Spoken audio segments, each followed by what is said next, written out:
Our live session here is basically about 15 to 20 seconds earlier than the FB. So FB, they have like about 15 to 20 seconds.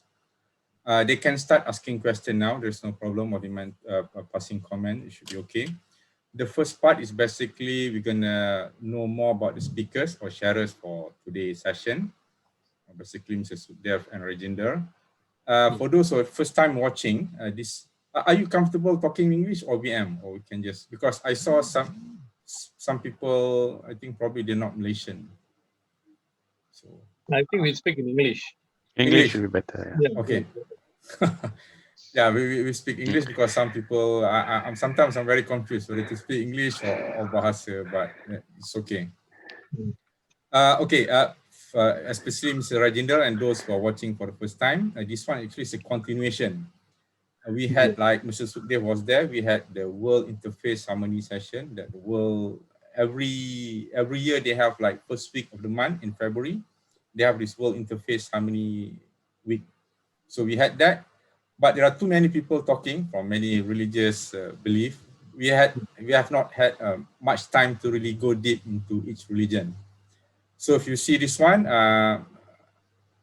we are basically on, this is the number 4. We have done this Roman Catholic, we have got Baha'i, and last week got Hinduism. Now we got Sikhism. Basically, we're going to discuss a bit more on their core belief, is basically, and how that thing affect, you know, the social issues that we currently have. Without further ado, I think probably I can, which one goes, okay, for those who are watching, if you see the posters, there's supposed to be one more guy who's presenting. It's the youth leader of Shah Alam, Sikh community, which is none other than Mr. Sukhdev's son. He's basically down with diarrhea, still, I think, recovering. He's sleeping in the bed somewhere. We pray for him to have a speedy recovery. And okay, without that, okay, we also have Nages from Hindu. He spoke last week. Welcome, Nages. And can I pass to Sukhdev? Probably you can introduce yourself a bit to the audience. Okay. Over to you. Okay. Okay. Waheguru Ji Ka Khalsa, Waheguru Ji Ki Fateh. This is a greetings of the Sikhs. Okay. Thank you, Sharon. Okay. I'm Sukhdev. Basically, I'm retired from the Royal Malaysian Air Force, and I've worked in many other areas. When after leaving the Air Force, I was with the HSBC. I was the vice president for the CRE, corporate real estate, expat management, and also facilities management in HSBC. And also I retired from HSBC, and now I've joined another company in KL Central, which was MRCB Quail Rates under Zarin Landscape Consultancy. And right now they have changed the name from MRCB Quail Rates, effective from mid-February to Central REITs now. Summary, REITs is actually a real estate investment trust. Okay, and I'm also the Honorable Secretary for Gurdwara Sahib Shah Alam, Guru Nanak Shah Alam, and I have basically served the Shah Alam committee for a very long time. I've been a secretary, I've been the vice president, and then I came back again as a secretary to the community now. Okay, that's all about me. And I will be talking about the Sikh wedding ceremony and also interfaith ceremonies of the Sikhs. Okay, over to you, Rajinder. Okay, good evening to Mr. Sharul. Thank you very much for inviting us to this talk. My name is Reginder Singh, son of Prem Singh. I'm an ex-Telecom Malaysia employee. I was a senior technical officer in Telecom Malaysia. And I was attached to the customer network operations in Kuala Lumpur. At present, I'm a freelance Sevadar, as you mentioned just now, that I do service to in any Gurdwara. And I'm also a very active member of Telecom Malaysia's Toastmasters Club, whereby it is an international organization that provides a platform for people for communication and leadership skills. At present, I'm also working with a logistic company and just getting myself busy for a while.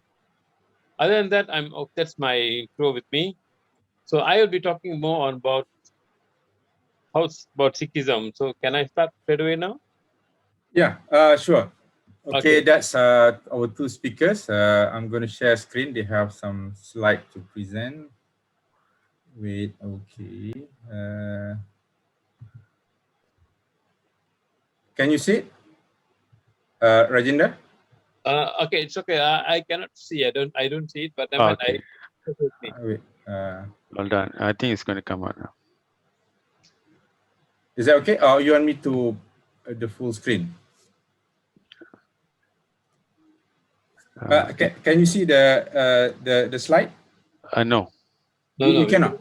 No. Yeah. Wait, stop share. Okay, sorry for some technical, I think I'm supposed. Okay, I'm still learning on this thing. Yeah. I'm still learning. We are all sorry, still learning everything. Okay, I'm going to share screen. I'm supposed to share this one. Can you see it? Yes. All right. Go on. Okay. Firstly, I would like to start by wishing all our Sikh Sangat of Malaysia, not only Malaysia, the whole world, Right. a happy Khalsa Panth di Sajna Divas and happy Vaisakhi.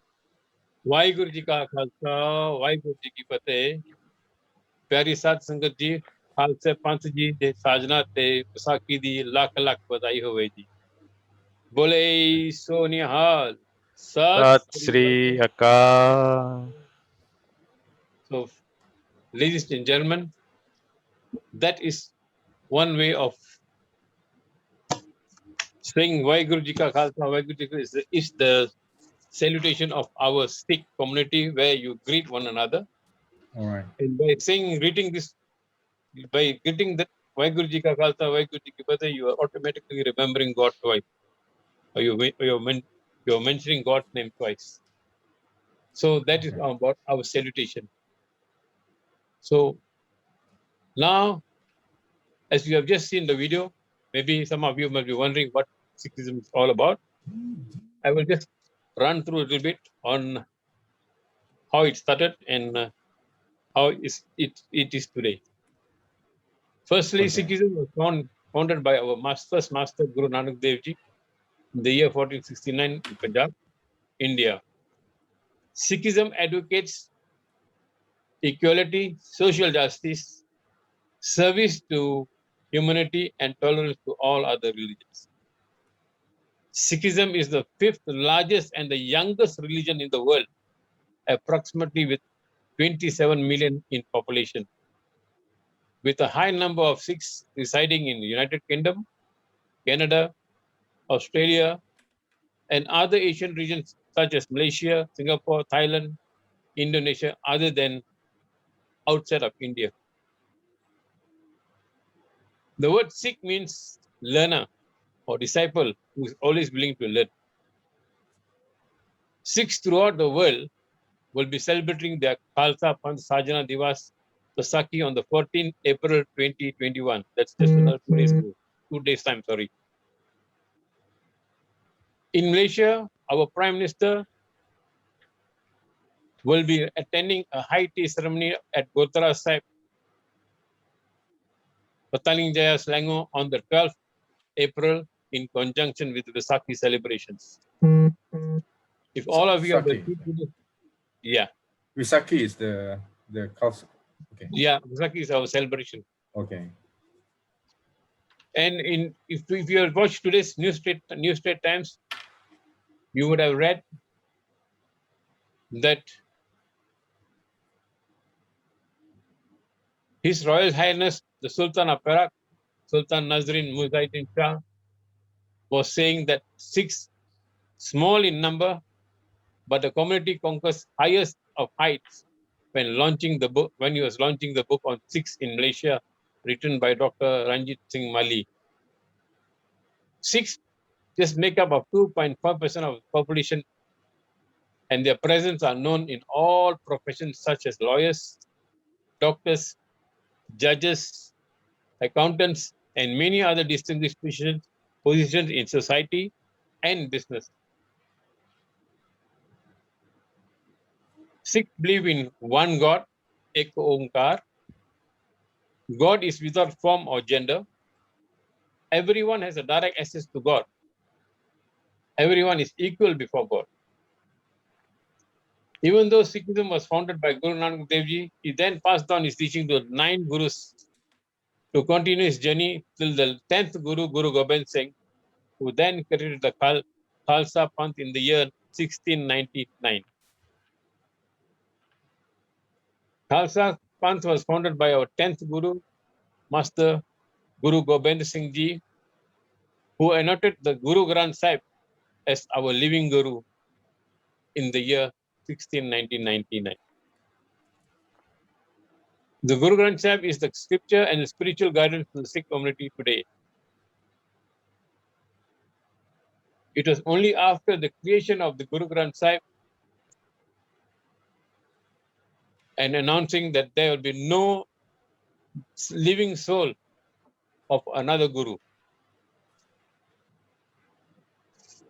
Sikhism preaches equality not only in gender, but if you have seen or you've been to any of the Gurudwaras in any globe, you will be able to see the word Sangat and Pangat.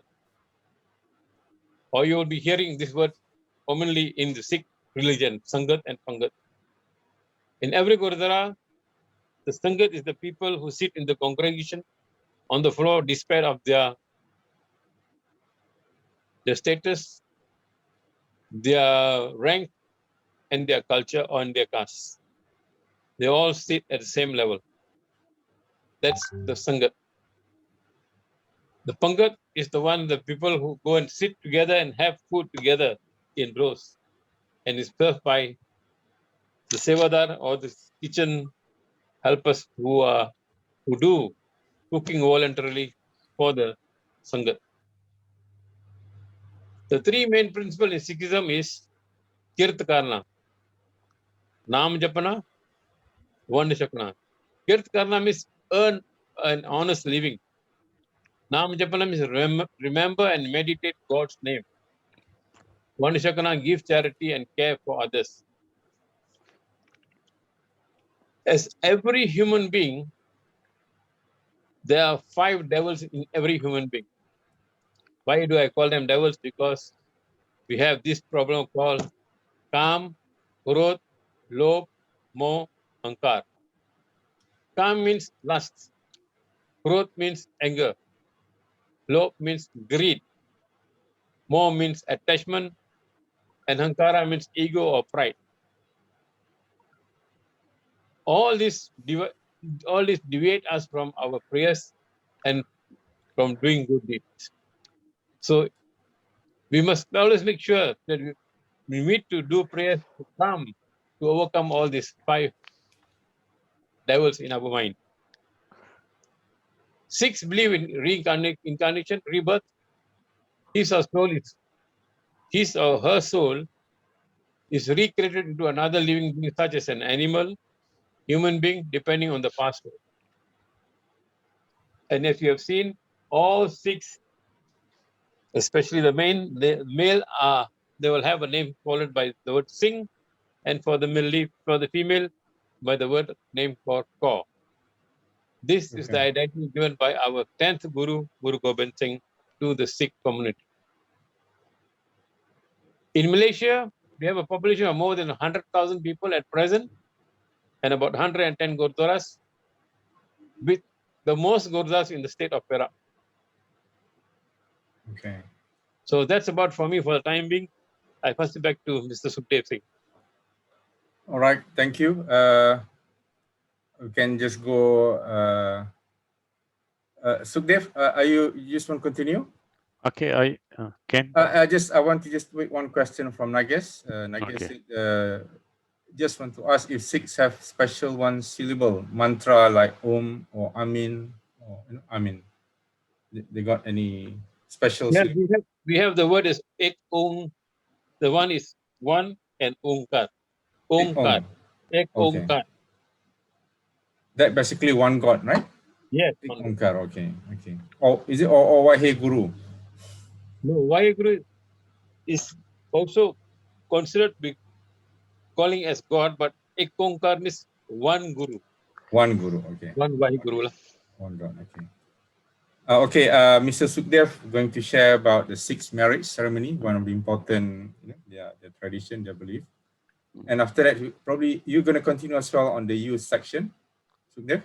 Yeah, I and Mr. Reginder Okay, so basically will your talk a bit activity. about the. Okay. Okay, go Okay, ahead. okay. Okay. All right. Thank you, Sharon. Yeah. Okay, I'm going to touch base on the Sikh beliefs in Sikh marriages, ceremonies, and all. Okay, You tell the me when to Sikh. move on. Okay. Uh, I'll okay, change the slide. Okay. okay. The Sikh marriage ceremony is known as Anand Courage. Okay, Okay. Anand Courage, which actually means act towards happiness or act towards happy life. The word Nanda Courage means act towards happiness or act towards happy life. Okay, the Nanda Courage, the Sikh ceremony, actually was introduced by our third Guru, Guru Ramdas ji. He created the marriage ceremony where they perform the hymns called the Four Lama during the wedding ceremony. I'm going to touch base a bit on the ceremony, how actually the Sikh ceremony starts off. Okay, the Sikh ceremony starts off in the Gurdwara Sahib in front of the Sri Guru Granth Sahib Ji, where the bride and the bridegroom will come and sit in front of the Sri Guru Granth Sahib. The bridegroom will sit on the right, and the bride will sit on the left. In the ceremony performed, the ceremony will start off with initial uh, blessing from the priest, who will then read the phrase of the from the phrase where they call it ardas, something like the doa salamat for the Okay. for the Muslim. And in this ardas, the presence of the bride, the bridegroom, the bride's father, and the bridegroom's father, four of them will be in the standing position, and the priest will say the ardas. Once the ardas is given, and the priest will then take um, another hymns from the Guru Granth Sahib, which we call it a wak. And after the wak is taken, then the priest will give a small talk about the marriage, what they have to do, what our guru says about a marriage is a kind of a bit advice to the advice given by the priest. The next ceremony will start off with the palla.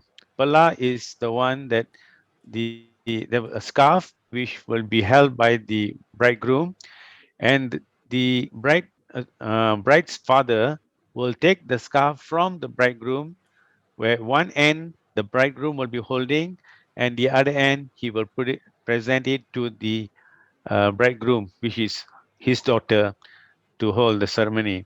And it follows up with the position of garlands over the Guru Granth Sahib, and also garland over the bride and the bridegroom. Once the bridegroom's father has given the blessing, then the next ceremony will be the Lama ceremony. The Lama ceremony, actually, there are four Lama ceremony, where each Lam, the bride and the bridegroom, will go around the Guru Granth Sahib. The bridegroom will lead the way, followed by the bridegroom. Uh, I think, Sharul, the slides are missing. Which one? The The Nandkari slides, the marriage ceremony slides. is it the this one or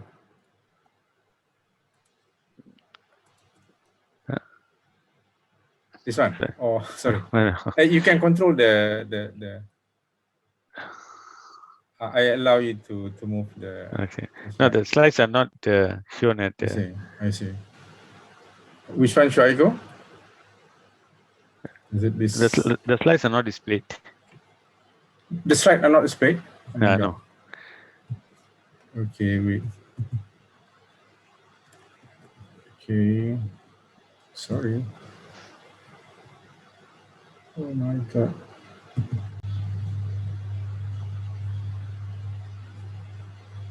Oh my God. Wait. Okay, the slide. My sharing is paused. Why is paused? Okay, new share. Here. Wait. Can you see this one? Sukhdev? Yes, correct. Okay, sorry. Yeah. Okay. Okay. Back. Which one? Where should you go? Here. Okay, back one more back. One more. Okay. Okay. You can see the slide on the left. That's the slide that the bridegroom's father is handing over the palla to the bride, to his daughter, and you can see the other hand is held by the bridegroom itself, and one hand is held by the bride. Okay, this is the palla ceremony, and if you see on the right, this is the ardas ceremony where the priest is reading the hymns and the Doa Slamat, and the bridegroom's father and the bride's father will be standing right behind the bride and the bridegroom. Okay, this is the ceremony. So next one will be the Lama ceremony. Okay, this you can see the Lama ceremony. Okay, the Lama ceremony will start off where the priest will read the first Lam hymns from the Guru Granth Sahib. Upon completion of the reading of the first Lam from the Guru Granth Sahib, we have the musicians who will be singing the hymns, the same hymns in a music form. And once they start singing in the music form, the bridegroom will then start leading from the left. You'll go around the Guru Granth Sahib followed by the bridegroom, and they'll take one round and they'll come back to the same position in front of the Guru Granth Sahib. That will be the first Lam. And then all together there will be 4 Lama, and all the 4 Lama, the ways will be read by the priest, and followed by the face will be read by the priest and also by the musicians. And upon completion of the 4 Lama, once completion of the 4 Lama, the bride and the bridegroom will then sit in front of the Guru Granth Sahib, and another Ardas ceremony will be held. Okay, another Das ceremony will be held where the priest will again read the hymns, and upon completion of the hymns, the bride and the bridegroom will sit down. Okay, and this time, upon completion of the Doa Slamat, the bridegroom's father will then come and perform the ceremony where he will come and put a garland and give the blessing to both the bridegroom and the bride, where now he has accepted the bride has his own family member. And while the ceremony is going on, the musicians will then sing another hymns, which is called as Vyahua Babla.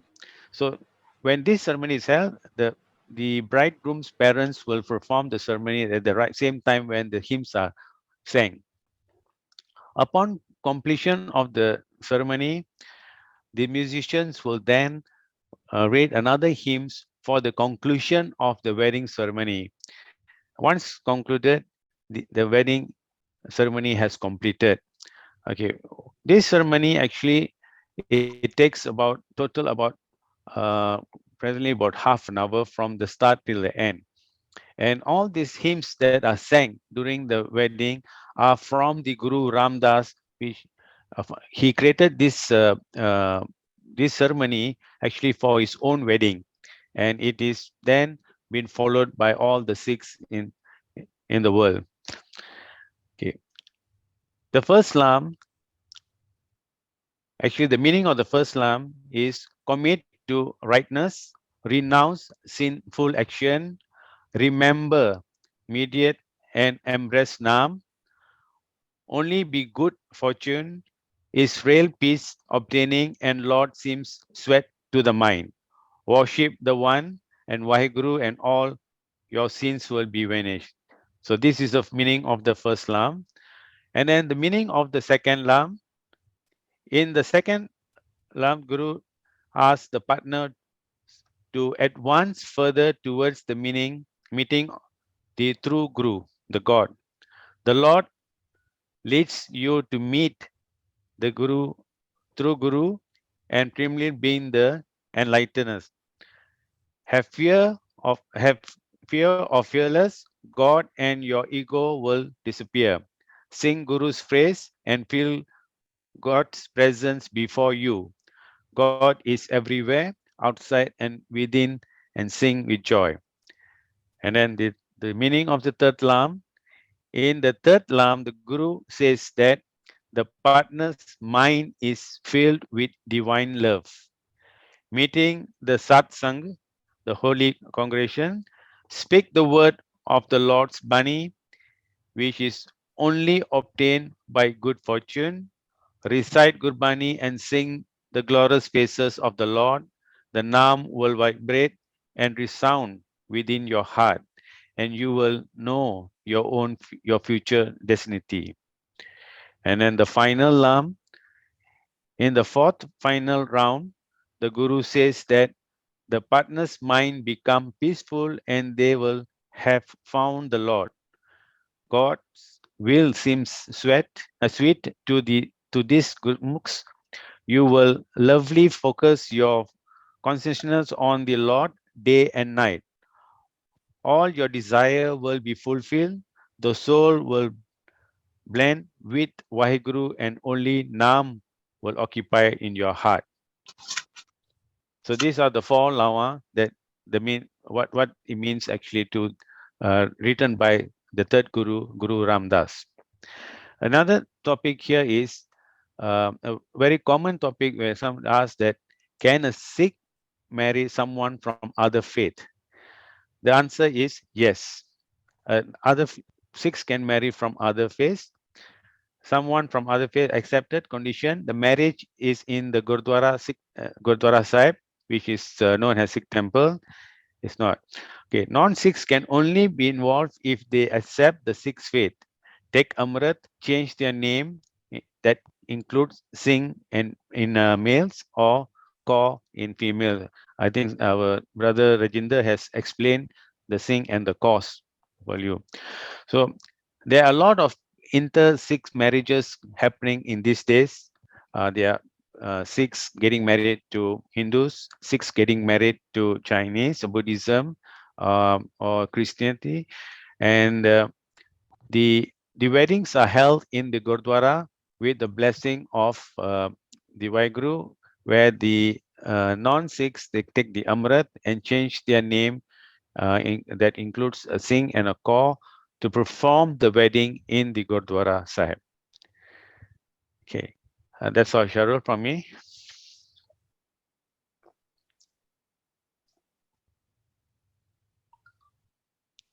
Sharul?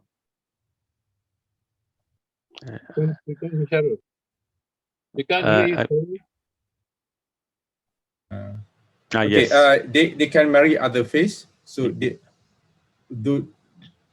So is that do they have like convert or what, or they have to convert into Sikhs for you to marry? So how's that?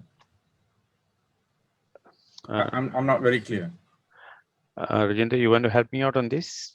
Okay, that's what he said just now was if there's anybody from other faith who want to get married to Sikhism, number one is to change his name and baptize his name before he can come into the Gurdwara for the wedding. So basically they have to baptize, like change their name and drink from that Amrit, right? Okay. Yes. So yeah, okay, that's quite clear.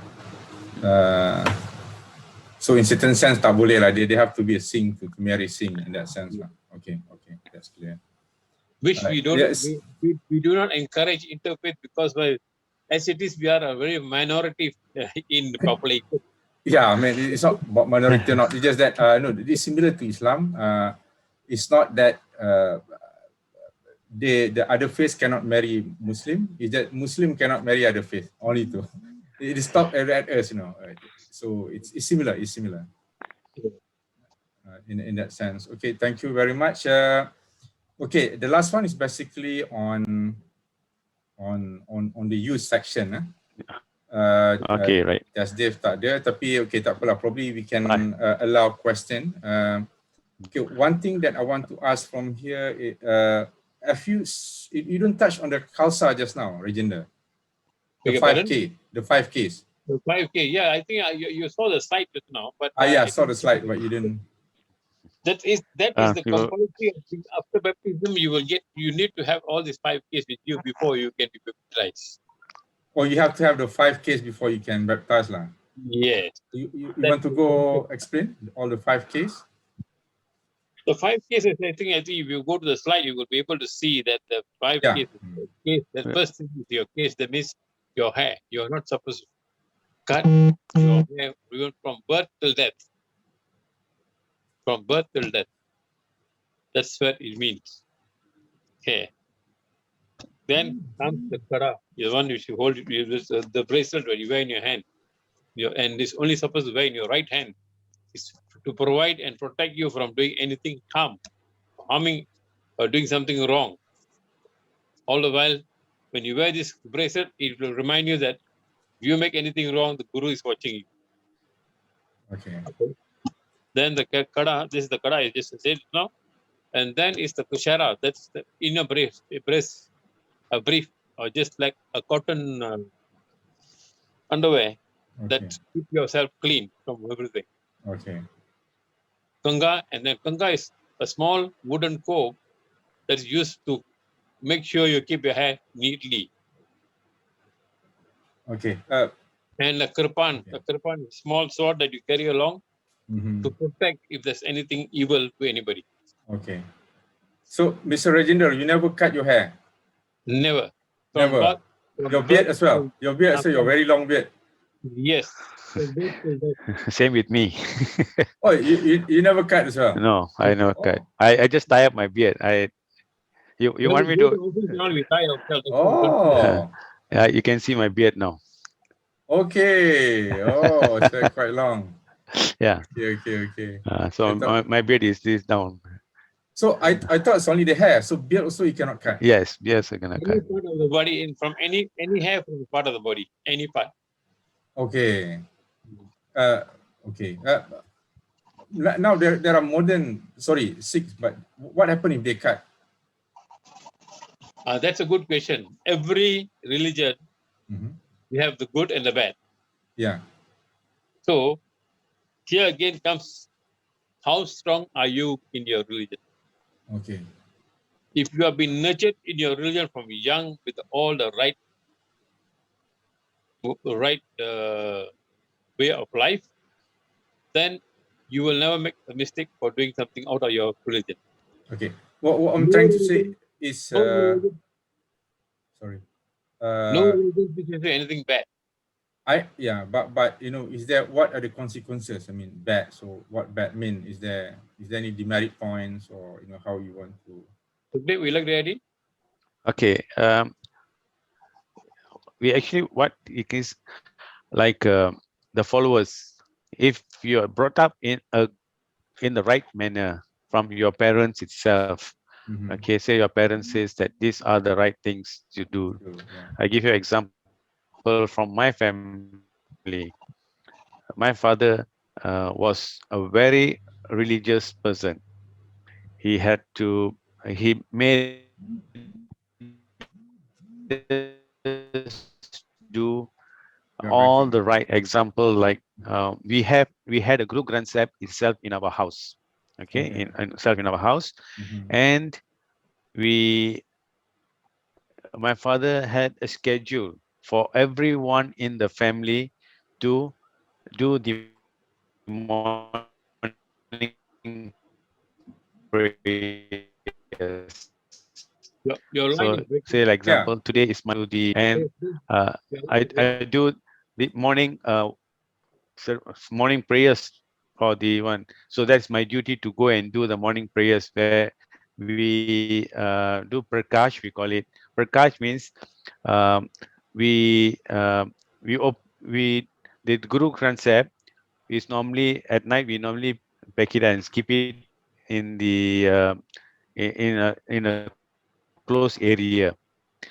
So in the morning, we take the Guru Granth Sahib, we put back in the palki, and we open up the Guru Granth Sahib. So that is the duty that my father had given us from day one. That today is your duty, tomorrow is my sister's duty, my another sister's duty, my brother's duty. So everybody has to do that one. And every night at 7 p.m. we need to be in the prayer room. That means we have to take our shower wherever we are playing games. We have to come back before 7. We need to be in the prayer room. In the prayer room, we have the evening prayers, which we call reras. Okay, reras. After the reras, every day we will do singing of hymns. My father will decide who is going to play the harmonium, who is going to play the tabla. My father will decide. So, and then we take turns to go and play the harmonium, play the tabla, and everything.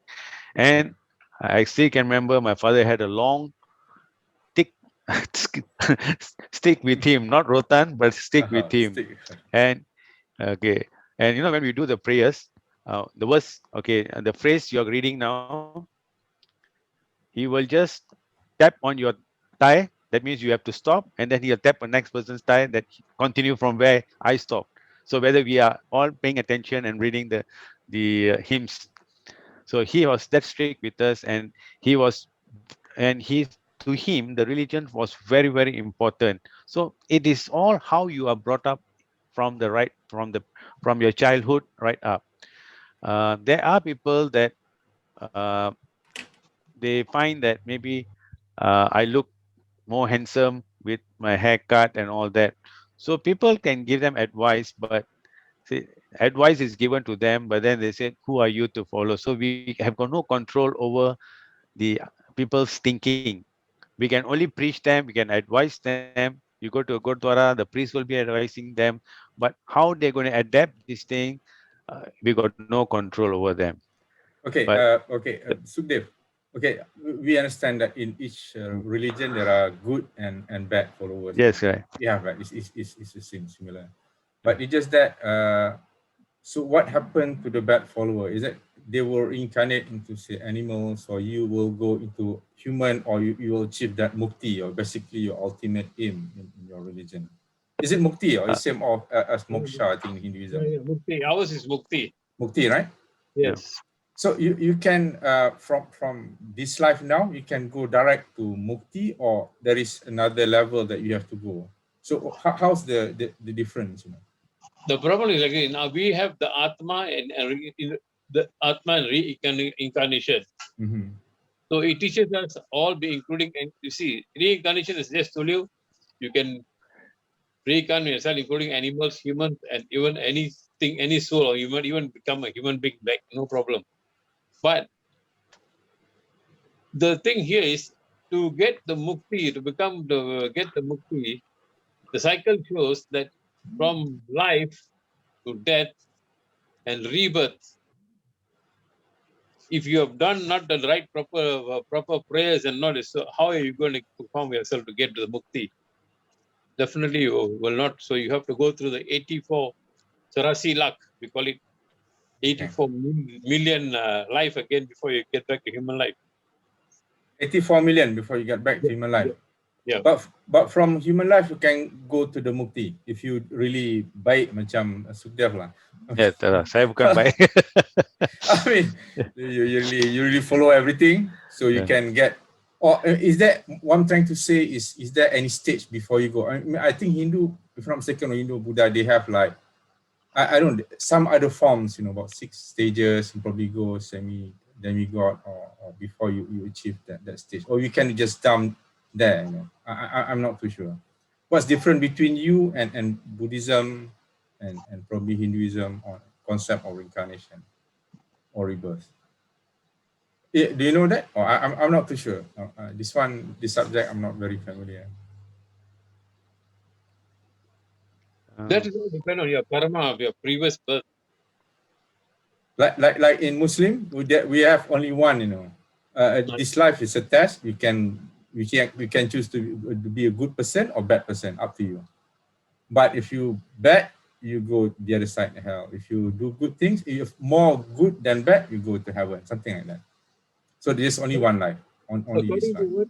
According to what we understand is, Yeah. the hell and heaven is here. Whether what you do here is what you carry when you die. Mm-hmm. Because when you die, it's not that your body is going to go, the soul that is going to go. Yeah, true. Yeah. Soul is where you either you go at Mukti or whether you become a rebirth or whether what happens next. Yeah.